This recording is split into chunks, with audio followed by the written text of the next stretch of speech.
পাটা মনে হয় ভেঙে গেল রে ভগবান, কি জ্বালা। গুড মর্নিং, শুভ সকাল। সবাই কেমন আছো? আশা করছি খুব ভালো আছো, সুস্থ আছো। আমরাও ভালো আছি, সুস্থ আছি। মুখে ভালো আছি বলাটা খুবই সহজ, কিন্তু জীবনে ভালো থাকাটা খুবই কঠিন একটা ব্যাপার।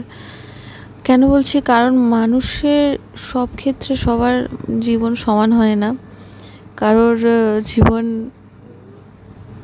টাকার দিক থেকে টাকা পয়সার দিক থেকে ভরানো থাকলেও জীবনে চলার পথে প্রচুর সমস্যা বাধা সম্মুখীন হতে হয়। আর এক একটা শ্রেণীর মানুষের জীবনে টাকা একদিক থেকে যেমন নেই, তেমন অন্য দিক থেকে সমস্যার অপরিসীম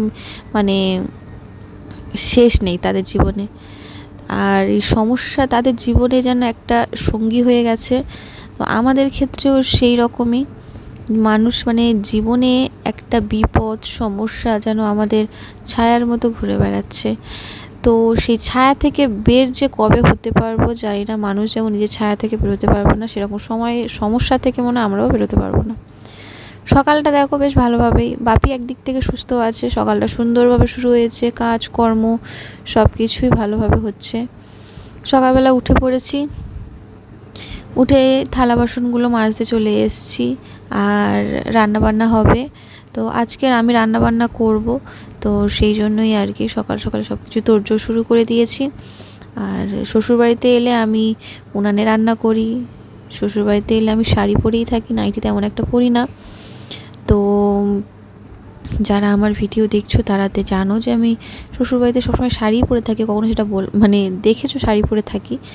আর এখানে এসে আমার তেমন ভিডিও তেমন দেওয়া হয় না, তো সেহেতু তোমরা ওই জন্য জানবেও না। টুকটাক একটা দুটো ভিডিও শ্বশুরবাড়িতে এসে দিয়েছি। আর সব সময় তো আমি এখানে থাকি না যে শাড়ি পরে ভিডিওটা তোমরা দেখতে পাবে। এখানে যেহেতু কম থাকি, কম ভিডিও দেওয়া হয়, তো শাড়ি পরে তোমরা কমই দেখতে পাও আমাকে। কিন্তু আমি এখানে এলে শাড়ি পরেই থাকি। তো আজকে না আমি খড়ের জাল দিয়ে রান্না করব উনানে। আর আমার চোখ মুখ দেখে বুঝতেই পারছো এখানে যা গরম পড়েছে, তার উপর উনানে রান্না, খড়ের জাল। তো আর কি অবস্থা হচ্ছে বুঝতে পারছো। যারা গ্রামে থাকো, উনানে রান্নাবান্না করো, তো আমি তো সেখানে সবসময় গ্যাসে করে অভ্যস্ত। তো শুধু গ্যাসে বলে অভ্যস্ত বলে যে আমি গ্যাসেই রান্না করব এইসবে করতে পারবো না, সেরকম না। মেয়েরা সব কিছুই পারে। তো সেই জন্যই। আর আমরা যেহেতু আমরা গ্রামে বড়, মাদের দেখে আসছি এরকমভাবে উনানে রান্না করতে, তখন তো আর আমাদের গ্যাস ছিল না। কিন্তু কিছু করার নেই, যেখানে যেমন সেখানে তেমন মানিয়ে নিতেই হয়। মেয়ে মানিয়ে নেওয়া, আর এইভাবেই চলতে হবে। আর আজকের একটা বিশাল দুর্ঘটনা ঘটে গেছে, যেটা তোমরা ভিডিওর প্রথমেই বুঝতে পেরেছো কিসের দুর্ঘটনা। সেই দুর্ঘটনাটা সকাল থেকে কাজকর্ম করে একদম শেষ পথেই আমার দুর্ঘটনাটা ঘটেছে। তো যাই হোক, আমি সকাল থেকে তো একদম জোর কদমে একদম কাজকর্ম শুরু করে দিয়েছি, একদম চিন্তা ভাবনা ছাড়াই ছুটে ছুটে কাজ করছি, কোনো অসুবিধে হচ্ছে না। এমন সময় এমন একটা ক্ষতি হয়ে যাবে, বিপদ এসে গেল। তো আমার হাঁটা চলা বন্ধ হয়ে গেল। হাঁটা চলা বন্ধ সে যা অবস্থা, পুরো কান্নাকাটি পড়ে গেছে আমার। আমি তো পুরো এত আমার ভয় পেয়ে গেছি, সে তোমাদের বলার বিষয় বলে বোঝাতে পারবো না। আর সকাল থেকে দেখো বিপদের ইঙ্গিতটা শুধু দেখো, সকাল থেকে কাজকর্ম করতে করতে কোনো অসুবিধা নেই। এদিকে মাছ ভাজছি, এমনভাবে হাতের তেলটা ছিটকাবে, পুরো দুটো আঙুল আমার একদম জ্বালা করে উঠছে একদম। তো আমি প্রথমে কড়াই তেল দিয়েছি, আমি এমন গাধা, শিং মাছ ভাজবো আর বেশি করে তেল দিয়ে ফেলেছি। এদিকে দেখো মাছগুলো নুন হলুদ মাখিয়ে নিচ্ছি। আর আমি একদিকে ভাত, একদিকে হচ্ছে কড়াই বসিয়ে দিয়েছি, একদিকে মাছের তরকারি আর একদিকে হচ্ছে ভাত হচ্ছে। আমি হচ্ছে আগে প্রথম এক পাকাতে রান্না করতাম, একটা উনানে জোড়া পাকা, দুটো উনুন যেটা আছে সেটাতে আমি রান্না করতে পারতাম না, কারণ দুদিকে আমার খুবই অসুবিধা হতো। একদিকে ভাত, একদিকে তরকারি, বা দুদিকে তরকারি খুবই অসুবিধে হতো। কিন্তু এখন আস্তে আস্তে সেগুলো অভ্যেস হয়ে গেছে। বিয়ে হয়ে গেছে প্রায় 4 বছর, ভাই সেটা তো অভ্যেস করতেই হবে। তাও এখন আমি পাই না, কারণ একদিকে ভাত হয়ে আছে বলে কোনো অসুবিধা হচ্ছে না। যদি তরকারি থাকতো আমি একদম একাকার করে দিতাম, কিছুই পারতাম না করতে। তো এদিকে আমি দেখো এমন গাদা, শিং মাছের জন্য কড়াতে একটু তেলটা বেশি পড়ে গেছে। তো সেহেতু শিং মাছ তো ফাটে, আমি জানি শিং মাছ ফাটে। শিং মাছ, ট্যাংরা মাছ, পাবদা এগুলো তো খুবই ফাটে ফটফট করে। পাবদা মাছ তো খুবই ফটফট করে ফাটে। আর এদিকে দেখো ঘাম, এদিকে মাছ মানে সবে রান্না শুরুই না করতে পারলাম ঘেমে চান। এদিকে দেখো আমি শিং মাছ দিয়েছি, 2টো মাছ দিয়ে 3টে মাছ এই যে দেবো ফাটাস, ব্যাস গেছে আমার হাতটা। এমনভাবে আমার 2টো আঙুল দিয়েছে, আমি লাস্ট পর্যন্ত সেই আগুন মানে উনানে জাল দিয়েছি। তোমরা তো এখন তোমাদের মানে বলে বোঝাতে পারবো না যে আমার লেগেছে কতটা, কিন্তু কি করব, এদিকে রান্নাবান্নাও করতে হবে।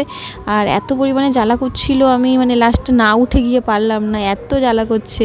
ভালো করে আগে হাতটা আমি ধুয়ে নিলাম, আর অ্যালোভেরা ছিল সেগুলো সব কিছু দিয়েছি, কিন্তু কি করব, রান্না তো করতেই হবে। উনুনের ধারে হচ্ছে খড় শেষ হয়ে গেছে, তাই আমি একটুখানি খড় নিয়ে যাচ্ছি। আর মা হচ্ছে কোথায় গেছে, সেই জন্য খড় না হলে মা দিয়ে দেয়, তো আমি সেগুলো বয়ে নিয়ে এলাম একদম রান্নাঘরের কাছে। খড় না থাকলে রান্না করবো কী করে।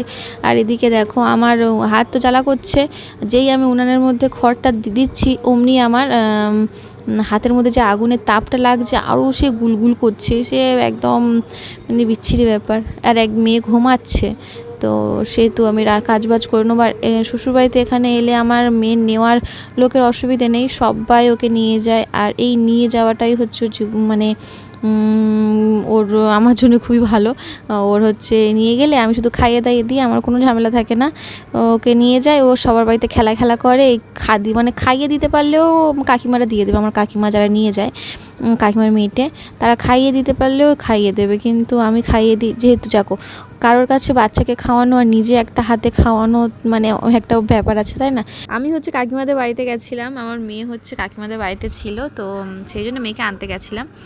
আর এই রান্নাবান্না হয়ে যাওয়ার পরেই আমি গেছিলাম আর কি, পরে গেছিলাম। আর এই ঘটনাটা ঘটেছে মানে সন্ধ্যার দিকটা, আর এখন তো দুপুরবেলা, সন্ধ্যার দিকটাই ঘটেছে। আর আমি যে ভিডিওটা দিয়েছি সেটা হচ্ছে পরের দিন সকালের, মানে যেটা পায়ে লেগেছে সেটা পরের দিন সকালের আমি দিয়েছি। আর সন্ধ্যাবেলা হয়েছে, তখন তো ডাক্তারের কাছে যাওয়া হয়নি, পরের দিন গেছিলাম। তো যাই হোক, গিয়েছি এবার মেয়েকে আনতে। আর এদিকে আমার মেয়েকে আনতে গেছে, কাকিমাদের পোটটা হচ্ছে সন্ধ্যাবেলা অন্ধকার একদম হয়ে যায়, পোটে একদম লাইট নেই। আর ওদের ওপরের পোটগুলো একটু ছাড়, নিচের পোটে দুটো হচ্ছে একটু কাছাকাছি।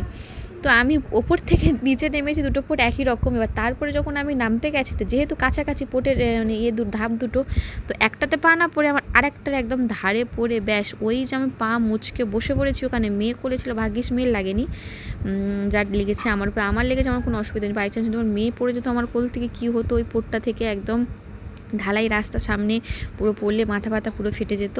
তো যাই হোক, ঠাকুরের অনেক দয়া যে মেয়ের কিছু হয়নি, আমার উপর থেকে গেছে, আমার হোক।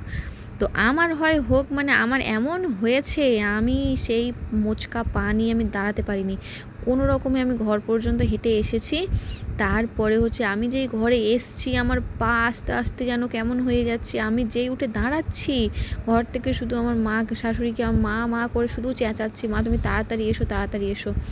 তো ব্যাস তারপরে যা হয়ে গেল, মাছ মানে লাস্টে বরফ দিতে দেবো কি, বরফ কোথাও পাচ্ছি না। লাস্টে আমার মামার বাড়িতে মাছ একদম বোঝাই ছিল, সে মাছের একটা চাই নিয়ে চলে এসছে আমার পায়ে দেওয়ার জন্য বরফ।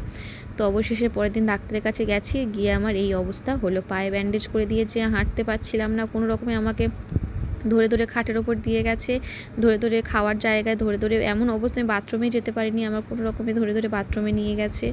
মানে কি যে মানে খারাপ অবস্থায় পড়েছি, আমি কি বলবো। আমি মেয়েকে নিয়ে কি করব, ওকে কি করে খাওয়াবো, কি করব আমি বুঝতে পারছি না। এমন একটা গ্যাঁড়া করলে পড়েছি ভাই, আবার আমি না পারছি নিজে দাঁড়াতে, না পারছি বাথরুমে যেতে, মানে কীরকম একটা বিচ্ছিরি অবস্থা হয়েছিল। দেখো আমি বাথরুমে পর্যন্ত যেতে পারিনি কোনো রকমে, মা আমাকে হাত মানে আমি পায়ে চাপ দিয়ে যে যাবো সেই শক্তিটা আমার নেই, শক্তি আছে কিন্তু পায়ে আমি প্রেশার দিতে পারছি না, এমন অবস্থা হয়েছে। আমি তো মানে কেঁদে পাগলে ভালো মেয়ে, আমার পাটা মনে হয় ভেঙে গেল, ব্যাস আমার পা ভেঙে গেল, আমি আর বাড়ি যেতে পারবো না, মানে কলকাতায় আমি আর যেতে পারবো না, এই মনে হয় আমাকে থেকে যেতে হলো, কবে পা সারবে তবে আমাকে যেতে হবে, আমার খালি এই চিন্তা হচ্ছে।